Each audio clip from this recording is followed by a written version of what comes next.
বাংলাদেশ সরকারের সাথে সংযুক্ত আরব আমিরাতের সরকারের যে যোগাযোগ চলছে এবং কাগজপত্র আদান প্রদান হয়েছে। তারা কিছু তথ্য আমাদের কাছ থেকে স্পেসিফিক জানতে চেয়েছে স্বরাষ্ট্র মন্ত্রণালয় এবং পররাষ্ট্র মন্ত্রণালয়ের কাছ থেকে।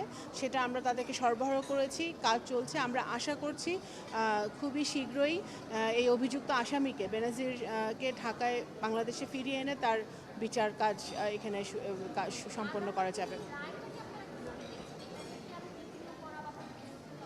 সেটা তো আমরা তো সংযুক্ত আরব আমিরাতের আইন অনুযায়ী তারা ব্যবস্থা নিচ্ছে।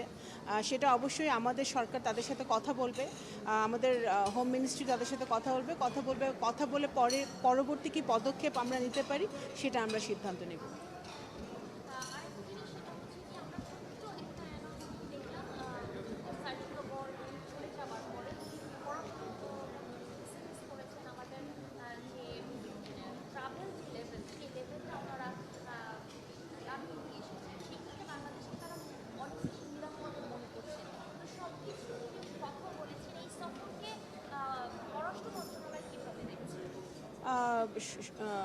রিসেন্টলি সার্চে করে সফরটি অত্যন্ত সফল হয়েছে।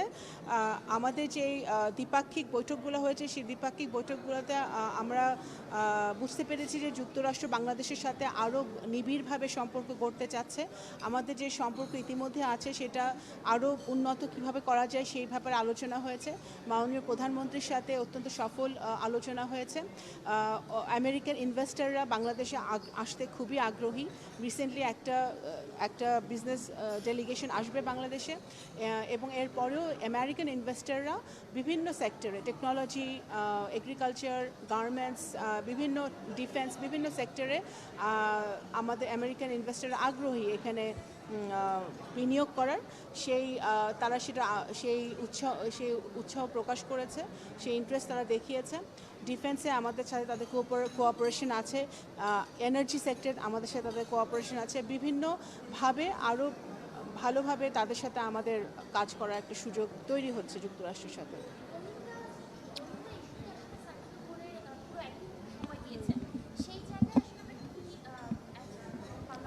ওনারা পুরো একদিনই রোহিঙ্গা ক্যাম্প পরিদর্শন করেছেন এবং যুক্তরাষ্ট্র সরকার থেকে বলা হয়েছে যে তারা সংবেদনশীল রোহিঙ্গা ইস্যুতে। তারা বুঝতে পারছে যে বাংলাদেশ মানবিক কারণে যেভাবে রোহিঙ্গা কমিউনিটিকে সহায়তা করছে বা আশ্রয় দিয়েছে, সেই একইভাবে বাংলাদেশের এবং বাংলাদেশের অর্থনীতির উপর একটা বিশাল চাপ তৈরি করছে।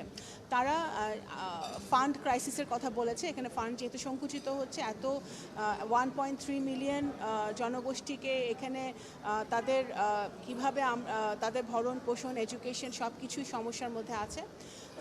কিভাবে দ্রুত গতিতে বা দ্রুত সময়ের মধ্যে রোহিঙ্গাদের একটা সেফ ডিগনিফাইড রিপ্যাট্রিয়েশন শুরু করা যায় সেই ব্যাপারে তারা উদ্যোগ গ্রহণ করবে, এবং এই ফান্ডের ব্যাপারেও তারা ভবিষ্যতে আরও কীভাবে আমাদেরকে হেল্প করতে পারে সেটা তারা ব্যবস্থা নেবে।